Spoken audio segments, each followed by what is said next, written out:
तो hi hello बच्चों, कैसे हैं सभी।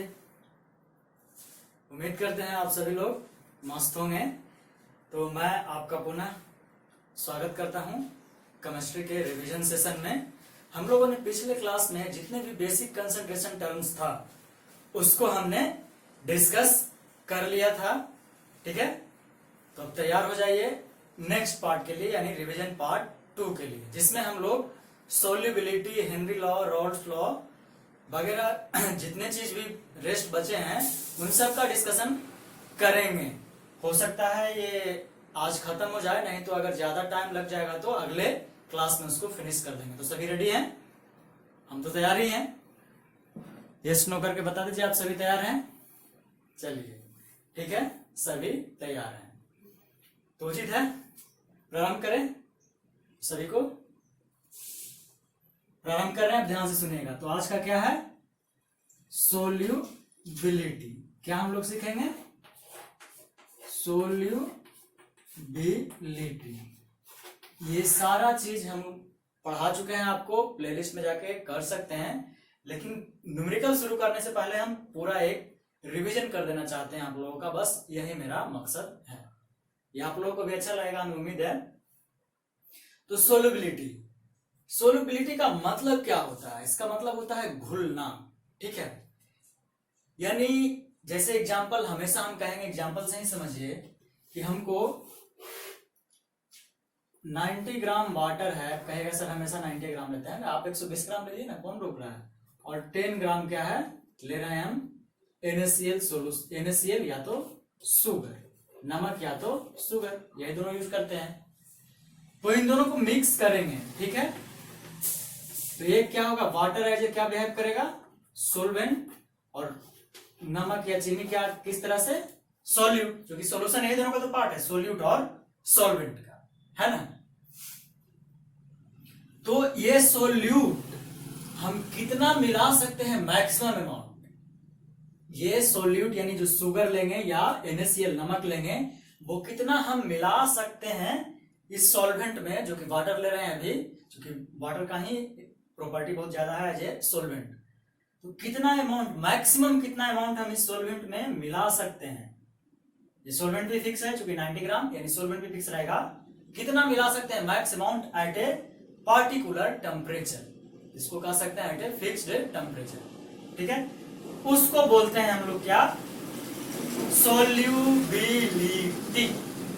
क्लियर हुआ? सिंपल टर्म में the maximum amount of solute का वो maximum amount, the maximum amount of solute that can be dissolved in a specified solvent at a specified temperature. क्योंकि हम अगर सॉल्वेंट बढ़ाते जाए, इसको स्पेसिफाई नहीं करें तो और हम सॉल्यूट का मात्रा बढ़ाते जा सकते हैं, लेकिन हमें क्या करना? स्पेसिफाई कर देना है। यही 90 ग्राम और 10 ग्राम स्पेसिफाई किए थे आपको। ये डेफिनेशन क्लियर है? तो लिख देते हैं आप लोग के लिए, the maximum amount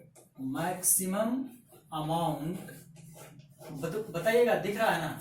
the maximum amount that can be dissolved in a specified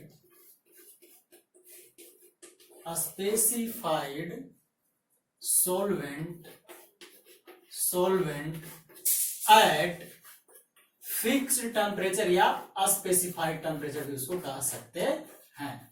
तो ये है आपका छोटा सा सिंपल डिफिनीशन, ठीक है। इसमें कोई दिक्कत दिख रहा है सभी को? ठीक है। तो इस अमाउंट ऑफ सोल्यूट के अनुसार हम लोग सॉल्यूशन को, अमाउंट ऑफ सोल्यूट के अनुसार जो बोल रहे हैं सुनिएगा, अमाउंट ऑफ सोल्यूट के अनुसार हम सॉल्यूशन को डिफरेंट कैटेगरी में बांटते हैं। तो ये हो गया आपका सोल्यूबिलिटी का डिफिनेशन। तो अमाउंट ऑफ सोल्यूट के अनुसार, ठीक है, एक होता है सैचुरेटेड सॉल्यूशन। क्या? Saturated solution. इसका कहने का मतलब है सैचुरेटेड सॉल्यूशन का मतलब कि 90 ग्राम में 90 ग्राम वाटर में 10 ग्राम NaCl या शुगर हम इजिली मिला सकते हैं। ठीक है, यानी कि क्या हुआ, ये इक्विलिब्रियम कंडीशन। तो सैचुरेटेड सॉल्यूशन हम उस सॉल्यूशन को कहते हैं, ठीक है, जहां पे सॉल्यूशन इक्विलिब्रियम कंडीशन में होता है। इसको दूसरे टर्म में ये भी कह सकते हैं कि अब उसमें और हम सोल्यूट नहीं मिला सकते हैं इक्विलिब्रियम कंडीशन पर, यानी उसमें जितना मिला सकता था वो उतना मिला हुआ है, उसको बोलते हैं सैचुरेटेड सॉल्यूशन। ठीक है, किसको बोलते हैं सैचुरेटेड सॉल्यूशन? जो मैक्सिमम अमाउंट हम मिला सकते हैं, यानी इक्विलिब्रियम कंडीशन पे अब उससे ज्यादा हम नहीं मिला सकते हैं। जैसे पानी, आपको चीनी पानी पिलाया जाता है तो कहते हैं एकदम सही है, मीठा एकदम परफेक्ट है, वो हुआ इक्विलिब्रियम कंडीशन में। ठीक है, उसको बोलते हैं सैचुरेटेड सॉल्यूशन। इसको हम सिर्फ बोल रहे हैं, ये नहीं लिखेंगे। ठीक है, इसको बोल रहे हैं, सुनिएगा। ठीक है, कि at equilibrium condition the max amount of solute that is dissolved in solvent. ठीक है, यानी कि further more we can not dissolve any more solute in this solvent at fixed temperature.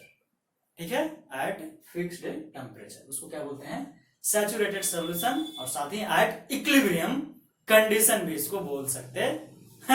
बोल सकते हैं, क्या बोलते हैं, उसको बोलते हैं सैचुरेटेड सॉल्यूशन। अब एक और आया इसी के अनुसार अनसैचुरेटेड। अब सैचुरेटेड हो गया तो दूसरा कौन बचा, अनसैचुरेटेड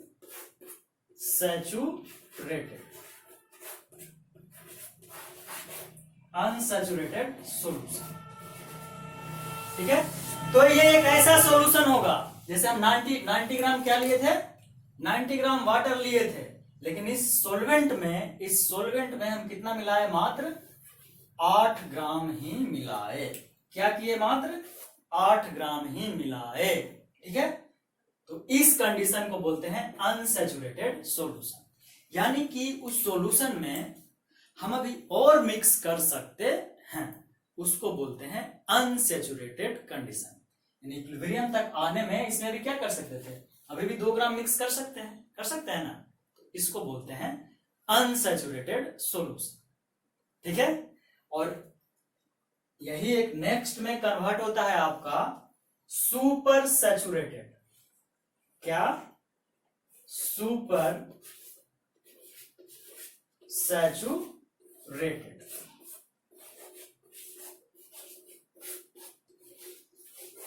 सुपर सैचुरेटेड, ये तीसरा क्या हुआ, सोल्यूट के अमाउंट के अनुसार। वही फिर क्या करना था हमें, 90 ग्राम में 10 ग्राम हम मिला सकते हैं। ठीक है, लेकिन हम क्या किए, 12 ग्राम मिला दिए। क्या किए, 12 ग्राम मिला दिए। जैसे किसी को क्या है, ज्यादा चीनी पसंद है, उसको देते हैं तो कहते हैं हमको मीठा नहीं लगा, और चीनी चाहिए। बहुत लोग ऐसे होते हैं जिनको ज्यादा, तो उस सॉल्यूशन को हम लोग क्या बोलते हैं, सुपर सैचुरेटेड सॉल्यूशन, यानी कि जिसमें इक्विलिब्रियम कंडीशन से उस सॉल्यूशन में सोल्यूट का मात्रा क्या हो, ज्यादा हो। ये तीनों क्लियर हुआ, आई थिंक क्लियर होगा। ठीक है, आगे बढ़े।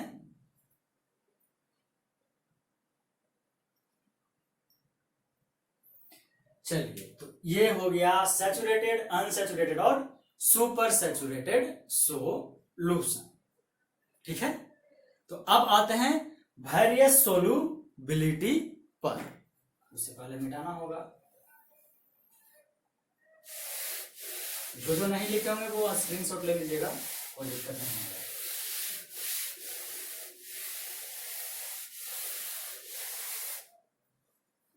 तो जो नेचर में अवेलेबल है हम लोगों को, ठीक है, हम लिक्विड में सॉलिड भी मिला सकते हैं, लिक्विड से लिक्विड भी मिला सकते हैं, और लिक्विड में गैस भी मिला सकते हैं। तो हर एक चीज का अलग अलग होता है। जैसे कि अभी जो एग्जांपल दिए, H2O में, ठीक है, हम इजिली मिक्स कर सकते हैं किसको, NaCl यानी सॉल्ट, या तो शुगर को, इजिली मिला सकते हैं, सॉलिड का केस ले रहे हैं, ठीक है। क्या केस ले रहे हैं? सॉलिड इन लिक्विड्स, ठीक है। पहला जो केस होगा वो सॉलिड इन लिक्विड। H2O में दोनों आराम से मिल सकता है, लेकिन बहुत सारे ऐसे सब्सटेंस हैं जो वाटर में नहीं मिक्स होते हैं। कोई एग्जांपल बता सकता है? कोई बताइए।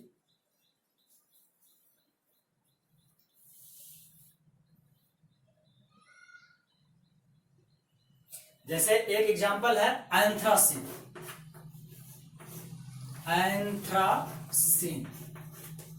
इसको ये वाटर में सोलूबल नहीं है, इसको हम लोग मिक्स करते हैं किसमें? बेंजीन में। बेंजीन में ये सोलूबल है, जबकि ये भी क्या है? एक सॉलिड है। तो वो नेचर पे डिपेंड करता है, सॉल्यूट के नेचर पे, कि वो मिलेगा कि नहीं।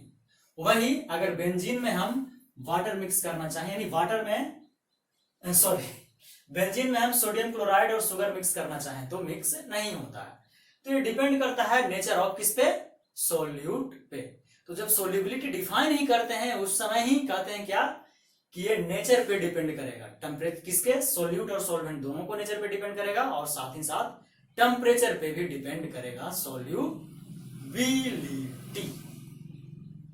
तो ये क्या? Solid in liquid case. ये एग्जांपल समझ में आया? बताइए एक बार।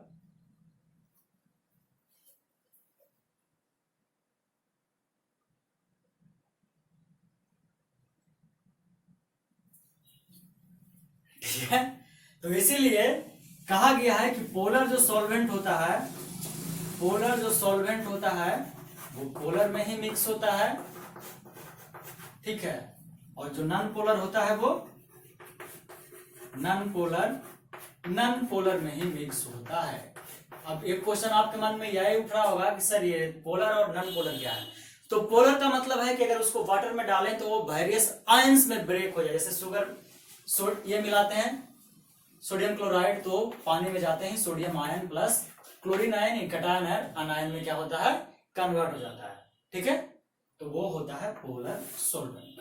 और जो नहीं कन्वर्ट होता है उसको बोलते हैं नॉन पोलर। जैसे एंथ्रासिन और बेंजीन कन्वर्ट नहीं होता है, एंथ्रासिन बेंजीन में कन्वर्ट नहीं होता है, उसको बोलते हैं नॉन पोलर सॉल्वेंट या सॉल्यूट। जो बोलना है ना बोलिए, सब ठीक है, ठीक है। सॉल्यूट बोलिए, सॉल्वेंट बोलिए, इसको हम सॉल्यूट भी बोल सकते हैं, ठीक है। चूंकि मिलाते हैं, सॉल्वेंट से बेटर वर्ड क्या होगा आपके लिए? चूंकि इसको हम सॉल्वेंट में मिलाते हैं, तो इधर सॉल्वेंट रखिए और इधर क्या रखिए? सॉल्यूट। ये कॉमन सेंस है, आप इसको समझिएगा, हमको उम्मीद है। तो ये इस तरीके से, तो यानी क्या कह सकते हैं? लाइक सब्सटेंसेस डिसॉल्व्स इन, यानी लाइक इसी को बोल सकते हैं ना कंक्लूजन में, like solute, like solutes dissolves in like solvent, ठीक है। यहां तक दिक्कत?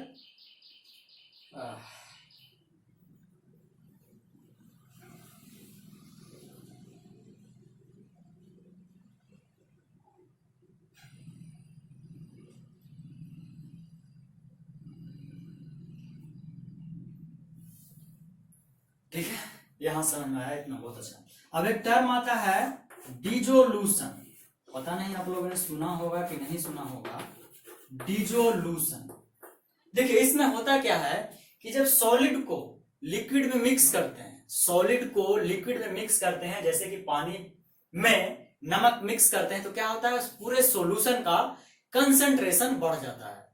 बढ़ेगा ना कंसंट्रेशन, यानी स्ट्रेंथ बढ़ जाता है। पहले स्ट्रेंथ कुछ और था, बाद में निकलेगा तो कुछ और निकलता है, जैसे मोलरिटी सब वगैरह निकलेगा तो डिफरेंट हो जाता है, अलग हो जाता है। तो वही है डिजोल्यूशन, कि जब सॉलिड को मिक्स करते हैं किसी लिक्विड में तो वो पूरे सॉल्यूशन का क्या करता है? कंसंट्रेशन बढ़ा देता है। क्या करता है? कंसंट्रेशन बढ़ा देता है, इसी को बोलते हैं डिजोल्यूशन। आपको दिक्कत है?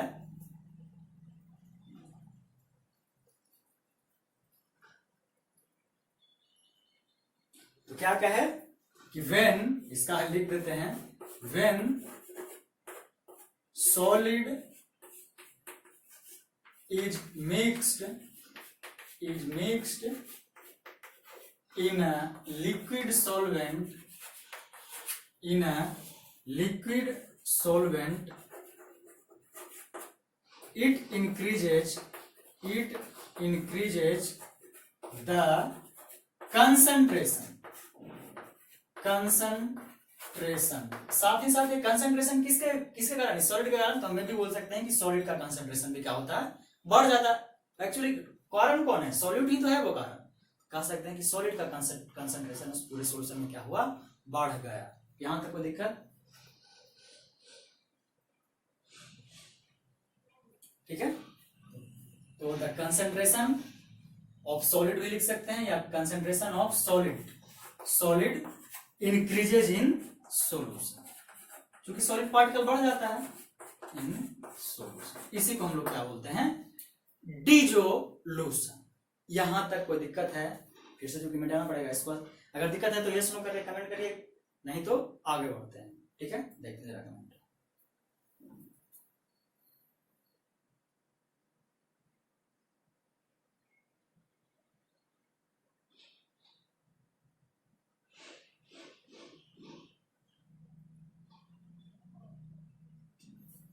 ठीक है, तो ये था सॉलिड इन लिक्विड्स। तो ऑब्वियसली इस पे टेम्परेचर का भी कुछ इफेक्ट होगा, और होगा ना, उसको भी बता ही देते हैं कि सॉलिड जब घुलता है तो टेम्परेचर का इफेक्ट कैसे होता है। जस्ट अ मिनट, एडिट कर दें, डिलीट कर।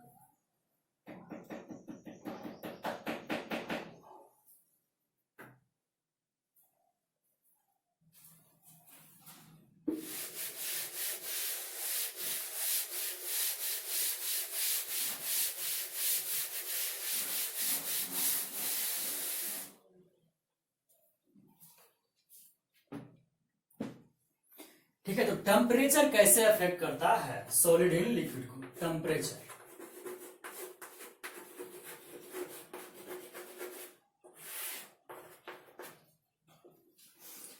तो देखिए, टेम्परेचर का ऑब्वियसली इफेक्ट होगा, हालांकि ज्यादा इफेक्ट नहीं होगा, लेकिन होना तो है ही। क्योंकि अगर गर्म कर देंगे तो जैसे कि आपको देखे होंगे कि घर में जब हम लोग मिठाई बनाते हैं तो चीनी को क्या करते हैं, पिघलाते हैं। तो यानी सॉलिड होता है शुगर पहले, लेकिन वो पिघल जाता है। तो ये डिपेंड करता है आपको कि डेल्टा एच पूरे रिएक्शन का, चूंकि केमिस्ट्री पढ़ रहे हैं तो रिएक्शन ही है नहीं, ठीक है, पूरे सॉल्यूशन का यहाँ डेल्टा एच ग्रेटर देन 0 है या लेस देन 0 है। यानी प्रोसेस एक्सोथर्मिक है या एंडोथर्मिक है, इस पे डिपेंड करता है सॉलिड इन लिक्विड का सॉल्युबिलिटी टेम्परेचर के अनुसार। ठीक है, तो कोई बता सकता है कि एंडोथर्मिक और एक्सोथर्मिक रिएक्शन किसको कहते हैं?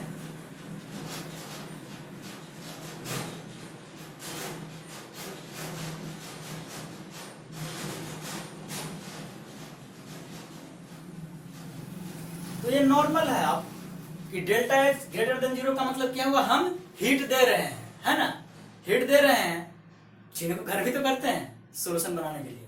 तो यानी क्या हुआ, ये एंडोथर्मिक रिएक्शन, आप लोग पढ़े होंगे एंडोथर्मिक रिएक्शन। ये एंडोथर्मिक है और ये एक्सोथर्मिक। ये लेस कहने का मतलब क्या है, उस पूरे सॉल्यूशन का टेम्परेचर यानी उससे एनर्जी रिलीज हो रहा है। तो जो जिस केमिकल रिएक्शन में एनर्जी रिलीज होता है उसको एक्सोथर्मिक कहते हैं, और जिसमें देना पड़े हमें उसे एंडोथर्मिक कहते हैं। यानी दे रहे हैं, एकदम प्रैक्टिकली सोचिए, दे रहे हैं, जैसे चीनी को दे रहे हैं हीट, तो क्या होता है, यानी चीनी गर्म कर रहे हैं चूल्हे पे तो पिघलना शुरू हो जाता है ना, यानी कि सोलिबिलिटी क्या हो जाएगा, सोलिबिलिटी इंक्रीज कर जाएगा उस पूरे सॉल्यूशन का। ठीक है, कर जाएगा ना, ऑब्वियसली एकदम आप प्रैक्टिकल देखा हुआ है। यानी अगर रिएक्शन एंडोथर्मिक हो तब solubility of solid in liquid बढ़ जाता है, यानी टेम्परेचर जब टेम्परेचर बढ़ाएंगे और अगर वो रिएक्शन यानी एंडोथर्मिक हो तो मेरा सोलिबिलिटी ऑफ सॉलिड का क्या हो जाएगा, बढ़ जाएगा। और जब एक्सोथर्मिक हो तब सोलिबिलिटी क्या हो जाएगा, घट जाएगा। यही है इसका इफेक्ट ऑफ टेम्परेचर, यहां तक कोई दिक्कत नहीं होगा, हमको पता है। ठीक है, अब प्रेशर कोई इफेक्ट डालता है कि नहीं, कोई बता सकता है? देखिए सॉलिड है, ठीक है, तो प्रेशर कोई इफेक्ट डाल सकता है या नहीं डाल सकता है? अब P बराबर एनआरटी लगाने मत लग जाइएगा, ठीक है, नहीं डाल पाएगा, क्योंकि सॉलिड क्या होता है, एकदम हम सॉलिड का बात कर रहे हैं, तो सॉलिड पे प्रेशर देकर के कोई खास फर्क नहीं पड़ता है इफेक्ट, लेकिन केमिस्ट्री के अनुसार कोई खास फर्क हमें यहाँ पे, सिर्फ यहाँ का केस बता रहे हैं, बाकी तो बहुत में पड़ता है, यहाँ पे कोई खास फर्क नहीं पड़ता है, ठीक है। इफेक्ट पड़ेगा लेकिन सिग्निफिकेंट, जिसको हम लोग बोलते हैं ना कि सिग्निफिकेंट इफेक्ट, यहाँ पे क्या है, ये इफेक्ट सिग्निफिकेंट है टेम्परेचर के कारण, लेकिन प्रेशर के कारण सॉलिड्स इन लिक्विड में कोई खास सिग्निफिकेंट नहीं पाया गया, यानी सिग्निफिकेंट इफेक्ट नहीं पाया गया प्रेशर का सोल्युबिलिटी पर। ये क्लियर है?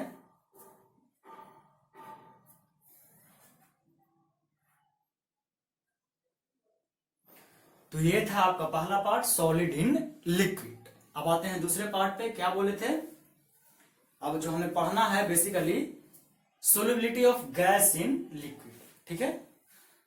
अब आइए दूसरे पार्ट पे।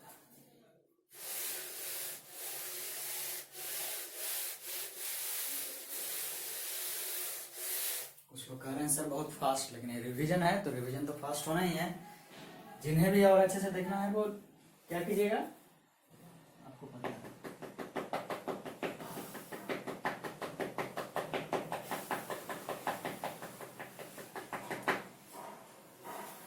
आपको क्या करना है, जाके प्लेलिस्ट सॉल्यूशंस में देखना है, सारा चीज बताया। ऐसे अगर ये भी हम आप लोगों को अच्छे से ही डिस्कशन कर लिए हैं सब कुछ, तो अब क्या होगा हमारा, gas in liquids, gas in liquids, liquids भी लिखे कोई दिक्कत नहीं है, लिक्विड भी चलेगा, लिक्विड्स भी चलेगा, कोई दिक्कत नहीं है, लेकिन जनरली जो क्या करता है लिक्विड ही लिखता है। तो कोई किसी को कुछ भी आइडिया कि गैस पे कैसे कैसे फर्क पड़ेगा, अगर पीछे पढ़े होंगे तो कुछ आइडिया जरूर होगा, क्योंकि इसी से एसोसिएटेड है क्या आपका हेनरिच लॉ, ठीक है। देखते हैं कोई कमेंट करते हैं कि नहीं।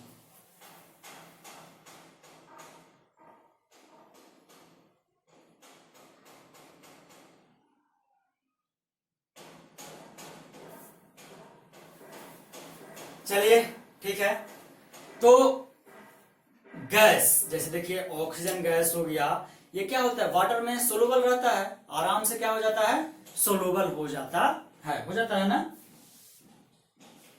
लेकिन जो ऑक्सीजन है वो क्या होता है, बहुत ही लेस सोलुबल होता है वाटर में।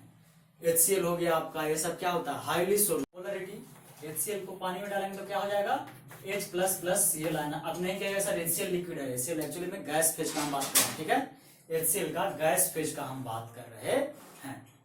तो बहुत सारा है जो कि आराम से सोलुबल हो जाता है, बहुत सारा है जो कि नहीं भी होता है। तो यहाँ पे जो सिग्निफिकेंट इफेक्ट डालता है वो डालता है आपका प्रेशर। प्रेशर एक सिग्निफिकेंट इफेक्ट डालता है किस पे, सोल्युबिलिटी ऑफ गैस पे।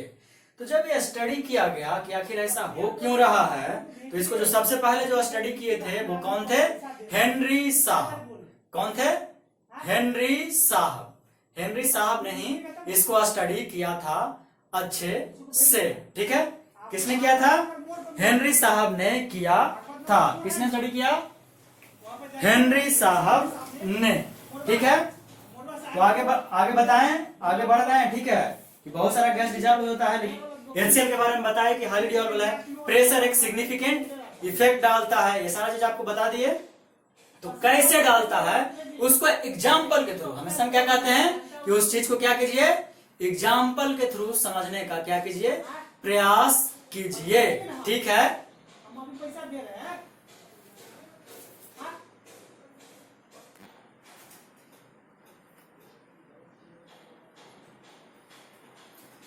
ठीक है, तो जैसे एग्जाम्पल लीजिए, हमें हमेशा एग्जाम्पल का बात करते हैं अच्छे से समझ में आए। क्या है, यहाँ पे 3 गो जार है, ठीक है, चलिए वैसा ही मैंने, कोई दिक्कत नहीं है। क्या है, 3 जार है, ये जो जार है, ठीक है, इसमें सॉल्वेंट होगा, यहाँ ऊपर से सोल्यूट डालेंगे गैस, ठीक है। तो पहले है नॉर्मल प्रेशर पे, ठीक है, गैस का प्रेशर नॉर्मल है, यानी ये इक्विलिब्रियम कंडीशन में है इक्विलिब्रियम कंडीशन में। अब क्या किए हम, ठीक है, क्या किए, अब क्या कर रहे हैं हम, सुनिएगा जरा आराम से बोलिए, ठीक है, क्लियर है ये बात। अब क्या कर रहे हैं ना कि यहाँ हम क्या कर रहे हैं, प्रेशर, एक्सटर्नल प्रेशर क्या कर रहे हैं, अप्लाई कर रहे हैं, ठीक है। यहाँ पे क्या होगा, लिक्विड होगा, H2O होगा। अब गैस जो होगा, पहले गैस का मॉलिक्यूल यहाँ पे है आराम से सरफेस पे, ठीक है, जो होगा वो क्या करेगा, प्रेशर डालेंगे, तो इस प्रेशर के डालने के कारण जो यहाँ पे गैस का पार्टिकल्स होगा, पार्टिकल से मिल करके तो सब कुछ बना है, तो जो ये पार्टिकल होगा, ठीक है, ये पार्टिकल क्या करेगा, आकर के इसमें मिक्स हो जाएगा, ठीक है। तो इससे क्या हुआ कि यहां पे जो सोल्यूबिलिटी होगा, यहां पे जो सोल्यूबिलिटी होगा वो क्या हो जाएगा, इंक्रीज हो जाएगा, क्योंकि यहां पे आराम से था। अब यहां पे क्या है, प्रेशर देंगे तब इसका जो गैस का मॉलिक्यूल होगा यहाँ आके इसमें क्या हो जाएगा, मिल जाएगा, घुल जाएगा। घुलने का मतलब क्या हुआ, उसका सोल्यूबिलिटी क्या हो गया, इसको घुलनता कहते हैं हिंदी में, ठीक है, इंक्रीज हो गया। अब हम चाहते हैं क्या कि हल्का सा प्रेशर क्या हो, अपने आप इसका सोल्यूबिलिटी अपने आप कम जाए। क्या कर सकते हैं इसके लिए, आप पढ़े होंगे तो पीवी बराबर एनआरटी याद होगा, ठीक है, प्रेशर और number of mole directly proportional है। तो यहां से किसी भी रूप में अगर हम निकाल सके नंबर ऑफ मोल्स को, ठीक है, तब भी हम सोल्यूबिलिटी क्या कर सकते हैं, बढ़ा सकते हैं। यहां नंबर ऑफ मोल निकालने से क्या होगा कि प्रेशर यहां हल्का सा कम जाएगा, यहां तक तो नहीं आएगा लेकिन हल्का सा प्रेशर क्या होगा, यहां कम जाएगा। तो आखिर ऐसा कर क्यों रहे हैं, तो ये क्या है, सॉल्यूट है, क्योंकि केमिस्ट्री पढ़ रहे हैं, सॉल्वेंट है, इससे बनेगा क्या, सॉल्यूशन। अभी ये इक्विलिब्रियम कंडीशन में है, किसमें है, इक्विलिब्रियम। हमको क्या करना है, केमिस्ट्री में रिएक्शन करवाना है, यानी कि रिएक्शन को फॉरवर्ड डायरेक्शन में ले जाना है, ठीक है। तो इसके लिए क्या कर सकते हैं, बहुत सॉल्यूट का अमाउंट बढ़ा सकते हैं, ठीक है, सॉल्वेंट का अमाउंट बढ़ा सकते हैं, लेकिन हमें पढ़ना क्या है, ये सब तो करना नहीं है। हम जब पहले ही सोल्यूबिलिटी पढ़े थे, क्या अमाउंट क्या होना चाहिए, सॉल्वेंट का फिक्स होना चाहिए, टेम्परेचर भी क्या होना चाहिए, फिक्स होना चाहिए। तो एक तरीका तो ये है कि सोल्यूट बढ़ाते जाएंगे, वो बढ़ते जाएगा, उसके लिए कोई दिक्कत नहीं है। दूसरा तरीका ये है कि सॉल्वेंट भी बढ़ा दें तो भी बढ़ेगा। तीसरा है कि जो सोल्यूशन में हमको प्रोडक्ट मिल रहा है उसको धीरे धीरे करके बाहर निकालते जाएं, तब भी ये फॉरवर्ड डायरेक्शन में जाते रहेगा ना, ऑब्वियसली जाते रहेगा, ठीक है। लेकिन हमें क्या करना है, ऐसा तो करना नहीं है, हमें यहां प्रेशर पे स्टडी करना है, ठीक है। तो जैसे जैसे हम प्रेशर बढ़ाते हैं, जैसे जैसे प्रेशर बढ़ाते हैं, वैसे ही वैसे सोल्यूबिलिटी ऑफ सॉल्यूशन भी क्या होता है, बढ़ते जाता है। ये पाया गया स्टडी में, और इसी को स्टडी करने वाले कौन थे, हेनरी साहब, ठीक है। कोई दिक्कत यहां तक, किसी को दिक्कत हो तो बता सकते हैं। अब हेनरी का स्टेटमेंट क्या था हम वो बताते हैं, ये लेकिन मैकेनिज्म था उसके पीछे। क्लियर है, सब क्लियर है, होना भी चाहिए।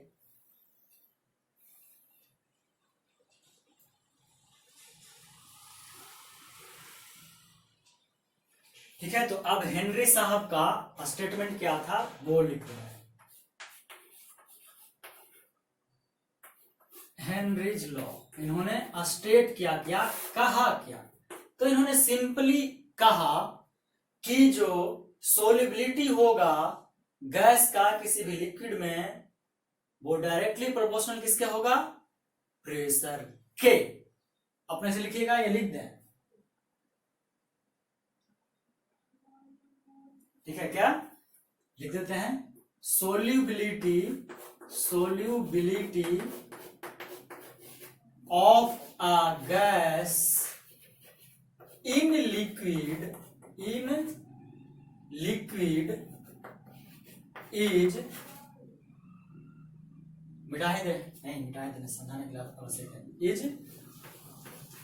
Proportional to the pressure, proportional to the, उम्मीद है इधर दिख रहा होगा, प्रोपोर्शनल टू द प्रेशर।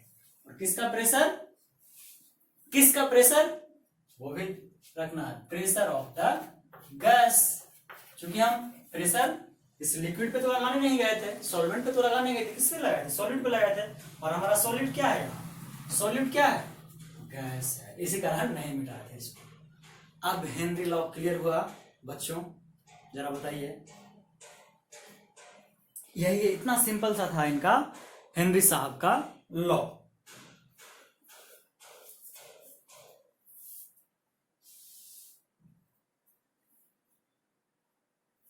अभी और भी आगे बता रहे हैं, जरा इतना तो क्लियर है ना।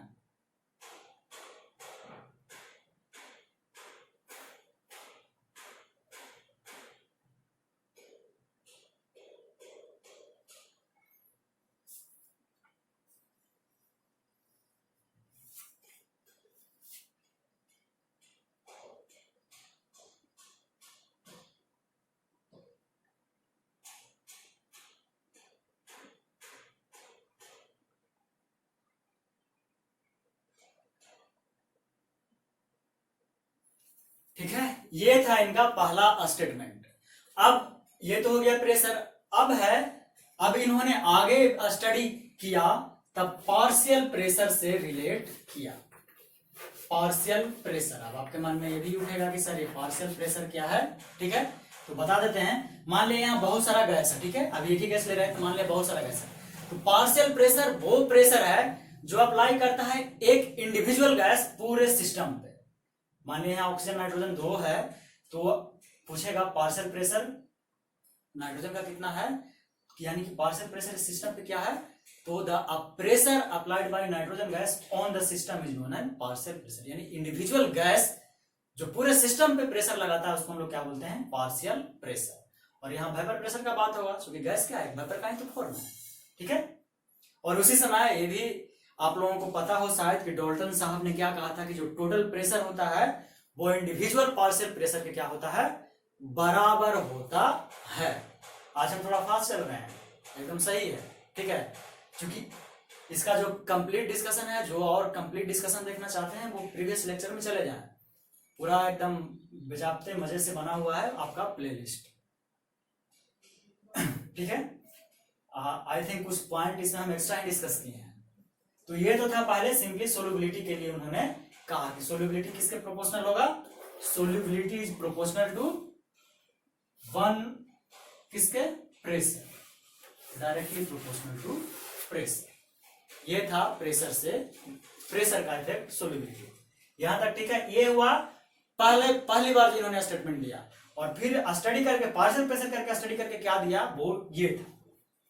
दिख रहा है ना सभी को नीचे, दिखेगा, सभी को दिखेगा। तो देखिए अब जो स्टेटमेंट था, आपका जो स्टेटमेंट था पार्शियल प्रेशर के बाद कि क्या था, the partial pressure of gas in vapour pressure is, ठीक है, पार्शियल प्रेशर का बात कर रहे हैं ना, the partial pressure of gas किस में, इन लिक्विड लिख सकते हैं, लिखें या ना लिखें कोई फर्क नहीं पड़ता है। ठीक है, ठीक है, ऑफ गैस इन, अब वेपर फेज का बात कर रहे हैं, ठीक है, इन वेपर फेज इज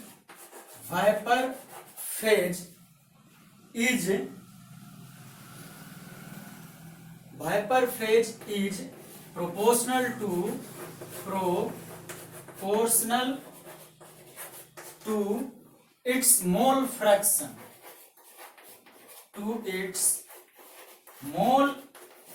दिख रहा है, जरा नीचे बोलेगा तो दिख रहा है ना, हाँ दिख रहा है।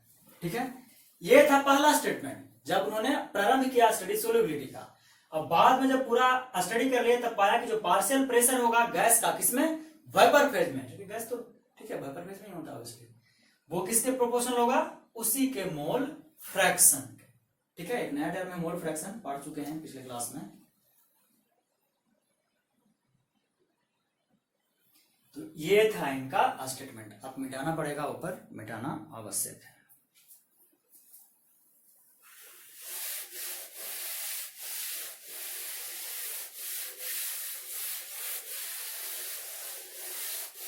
इस स्टेटमेंट को हम नहीं मिटा रहे हैं, इसी स्टेटमेंट को लेकर के ऊपर कुछ लिखने वाले हैं। यहां तक किसी को दिक्कत नहीं ना है?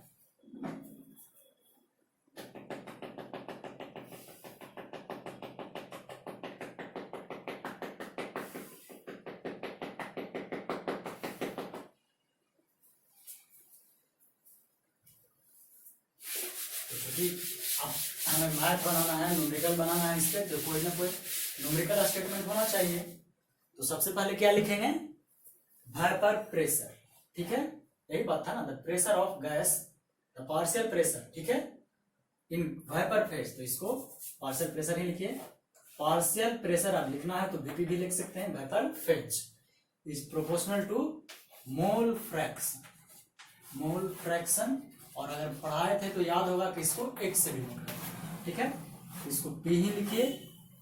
अब क्या लिख सकते हैं? पी बराबर, पी वीपी भी आप यूज कीजिए, आपका मर्जी, लेकिन जो एनसीईआरटी यूज कर रहे हैं हम वही बता रहे हैं। पी बराबर के एच एक्स, पी बराबर के एच एक्स। अब यहां के एच क्या है? ऑब्वियसली क्या होना चाहिए? हेनरी कांस्टेंट, ठीक है, क्या है? Henry constant. ये था इनका स्टेटमेंट। तब हाँ, एक कॉमन मिस्टेक जो है, ये भले ही कहे मोल फ्रैक्शन के प्रोपोर्शनल होगा, ठीक है, लेकिन ये क्या था कि एक्स मोल फ्रैक्शन भी हो सकता था। सुनिएगा जो बोल रहे हैं, हालांकि एनसीईआरटी ने यही कहा होगा, आप बुक में पढ़िएगा तो देख लीजिएगा कि मोल फ्रैक्शन के डायरेक्टली प्रोपोर्शनल होता है, लेकिन फर्दर स्टडी आगे गया था तो एक एक्स कुछ भी हो सकता था, ठीक है, एक्स मोलरिटी मोलरिटी कुछ नहीं, उन्होंने तो अपना स्टडी में इतना ही कह दिया, लेकिन ये रिलेशन था, ठीक है, यहां तक कोई दिक्कत?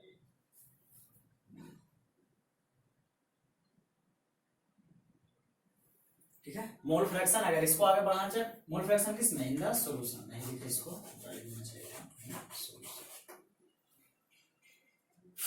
यहां तक किसी को कोई दिक्कत? बोलिएगा।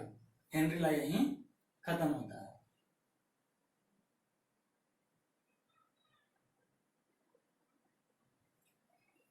तो इसका एक और इंपॉर्टेंट क्वेश्चन जो पूछता है ग्राफ, तो अगर ग्राफ बनाया जाए तो आप खुद देख सकते हैं, कुछ याद आ रहा है? इसको y बराबर mx, कुछ याद आया?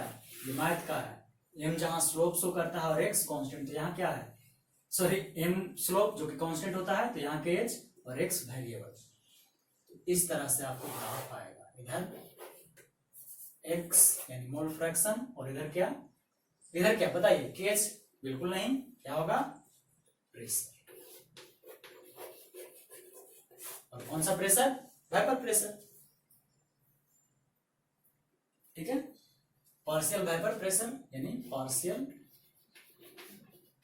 Vapour pressure, partial pressure basically क्या? Partial pressure. पार्शियल प्रेशर किसका? आखिर वेपर फेज का, तो इसीलिए हम यहाँ वीपी लिखे थे, लेकिन बुक्स वीपी यहाँ यूज नहीं करता है, क्योंकि वीपी का मतलब वेपर प्रेशर समझ लेता है और वो अलग ही हो जाता है, ठीक है, हम यहाँ वेपर फेज कर रहे थे। यहां तक इसको दिक्कत?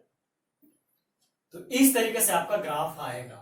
ये ग्राफ भी शो करता है कि जैसे जैसे प्रेशर बढ़ेगा वैसे वैसे मोल फ्रैक्शन भी बढ़ाइएगा, उसी तरह से प्रेशर भी बढ़ते जाएगा। ये ग्राफ आता है, ये आपका ओरिजिन है। यहां तक कोई दिक्कत है?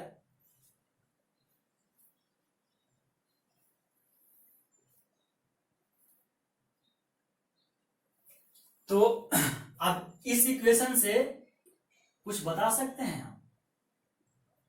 देखिए, अब शुरू से रिलेट कीजिए तो बहुत कुछ बता पाइएगा। सिग्निफिकेंस है इसका, सोल्यूबिलिटी, ठीक है, सोल्यूबिलिटी ऐसे क्या शो कर रहे हैं? Solubility directly proportional to pressure था, ठीक है ना, है या नहीं ये बताइएगा।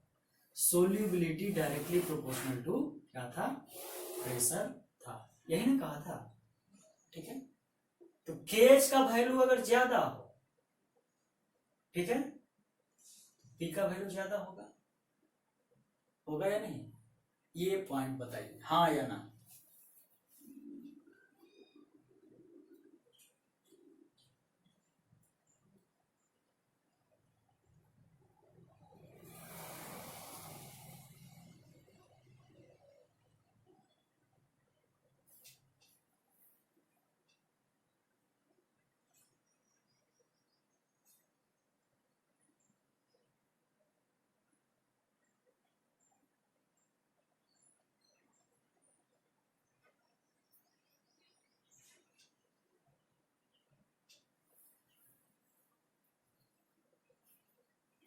ठीक है। तो इससे हमको ये पता चलता है कि केएच का वैल्यू जितना ज्यादा होगा, ठीक है, केएच का वैल्यू जितना ज्यादा होगा सोल्यूबिलिटी उतना ही कम होगा, ठीक है, सोल्यूबिलिटी उतना ही कम होता है। ये सारा चीज हम फिर से बोल रहे हैं, आपको एनसीईआरटी में भी मिल जाएगा, बहुत सारा बुक्स बहुत चीज यूज किया है। यहां तक कोई दिक्कत है तो बताइएगा।